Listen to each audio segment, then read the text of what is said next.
Dans le cadre des Jeux de la francophonie ici au Liban, le Club de France a accueilli Stéphane Diagana, l'ancien champion du monde du 400 mètres haies, a accordé un entretien exclusif à Vox Africa. Stéphane Diagana, bonsoir. Merci d'avoir accepté l'invitation de Vox Africa. Vous avez l'un des plus beaux palmarès de l'équipe de France. Depuis 1995, vous détenez le record d'Europe aux 400 mètres haies en 47 secondes 37. J'ai envie de savoir, quel est votre plus beau souvenir? C'est toujours difficile, comme je dis souvent, d'isoler un souvenir. On a de la chance parce qu'on oublie les mauvais souvenirs assez facilement. Et il reste que le meilleur ou les meilleurs. Si je dois en sortir un, c'est peut-être le titre européen en 2002 parce que c'était à 33 ans. J'avais eu 2 années difficiles avant, donc je ne pensais plus être capable de courir aussi vite que je l'ai fait ce jour-là, quand j'ai gagné les championnats d'Europe, avec un record tout près de mon record d'Europe, un temps tout près de mon record d'Europe. Et puis en plus, je venais d'être papa pour la première fois juste la semaine d'avant, donc ça fait une belle semaine, quoi. Ouais, ça fait une belle semaine. Pour ceux qui ont suivi votre carrière, vous avez souvent été blessé, pourtant vous êtes toujours revenu sur la piste. L'athlétisme et vous, c'est une grande histoire d'amour. C'est vrai que j'étais assez fragile, j'étais pas un surdoué, donc il m'a fallu beaucoup travailler, mais quand vous travaillez beaucoup, vous prenez des risques sur votre santé, en tout cas sur le corps, sur la carrosserie ou le châssis, on va dire. Et moi j'ai eu pas mal de pépins musculaires. Donc pas mal de blessures, j'ai été souvent écarté de la piste, mais c'est cette passion qui m'a toujours fait revenir, quoi, parce que j'étais pas là que pour aller chercher des résultats et des médailles. Maintenant, c'est sûr, quand on s'entraîne 20-25 heures par semaine et qu'on s'est fixé comme objectif d'être champion du monde, on est déçu quand on est blessé. Mais il n'y avait pas que ça, il y avait aussi ce besoin et ce plaisir de courir, donc qui me faisait à chaque fois revenir sur la piste dès que je pouvais courir. Puis quand ça se passait bien, ça me permettait de monter sur les podiums mondiaux ou européens. Et puis quand ça se passait moins bien, je regardais les championnats malheureusement à la télé ou sur le bord de la piste. Vos anciens camarades au sein de l'équipe de France, Florence Coll, l'ancienne championne de France du 100 mètres haies, et Jean-Laurent Heuss, disent de vous que vous étiez pas extraverti, mais plutôt quelqu'un qui pensait tout le temps. Est-ce que c'est important pour un sportif de haut niveau de se remettre toujours en question? Oui, bien sûr. Je le dis toujours, se remettre en question, ça veut dire douter. Alors on peut se dire que douter pour le sport de haut niveau, c'est pas bon. Non, le doute et la confiance sont 2 valeurs positives. Ce qu'il y a, c'est que le doute doit s'exprimer au bon moment et la confiance au bon moment. Quand vous êtes dans les starting blocks le jour d'une finale, bien sûr, c'est la confiance qui doit dominer et qui doit être présente. Il n'y a pas de place pour le doute. Mais par contre, il y a des moments, des temps de respiration dans la saison, la fin de saison, où on doit remettre en question certaines choses pour essayer de faire mieux la fois d'après, que ce soit après des échecs ou après des succès d'ailleurs. Qu'est-ce qu'on ressent lorsqu'on est le premier Français champion du monde du 400 mètres haies? C'était en 97. On ressent pas quand on franchit la ligne, on pense pas tiens je suis le premier champion du monde du 400 mètres haies. D'ailleurs moi j'ai même pas pensé ce jour-là au fait d'être champion du monde, j'étais content d'avoir gagné ma course. Voilà, et c'est ça que j'avais dans la tête, c'est essayer de gagner cette course. Après la conséquence c'était effectivement que j'étais champion du monde, mais comme je le dis, on est champion du monde dans le regard des autres, à partir du moment où les gens y attachent de l'importance. Vous êtes dépendant de ça finalement. Par contre, le devenir champion du monde, vous êtes dépendant que de vous-même. Et c'est ça qui est le plus intéressant, c'est ce parcours, ce travail sur vous-même qui de toute façon vous transforme et fait de vous ce que vous êtes. Alors que champion du monde, si un jour on décide que ça n'a pas de sens d'aduler quelqu'un qui a passé la moitié de sa vie pour essayer d'aller le plus vite possible d'un point à un autre, d'ailleurs qui est le même, puisqu'on tourne en rond, voyez l'absurdité de la chose. Donc c'est la symbolique qu'il y a derrière, c'est le travail que ça sous-entend, et la reconnaissance, le fait d'être champion du monde dans les yeux des autres, c'est tout simplement ça. Mais encore faut-il qu'ils y accordent de l'importance. On sait très bien, Stéphane, que votre discipline, le 400 mètres haies, nécessite beaucoup de précision.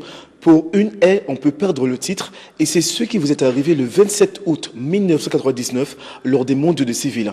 Aujourd'hui, quand vous pensez à ce moment, qu'est-ce que vous ressentez? Oh, j'ai pas de douleur par rapport à ça. Je sais exactement ce qui s'est passé dans cette course. La faute, effectivement, elle est sur la 10e haie, mais c'est qu'une conséquence d'une faute qui est arrivée plus tôt dans la course où j'ai un moment, je suis sorti de mon schéma de course. C'est une erreur à ne pas faire. J'ai vu un adversaire que je pensais avoir remonté à partir aux 150 mètres qui était encore au même niveau que moi, donc je me suis dit tiens il y a quelque chose qui va pas, j'ai accéléré, puis à partir de ce moment-là c'était plus ma course mais c'était une autre course et je suis arrivé trop épuisé sur la 10e ES qui m'a fait faire une faute qui m'a coûté la première place. Bon, je me classe 2e, en soi c'était pas un mauvais résultat vu la préparation que j'avais eue.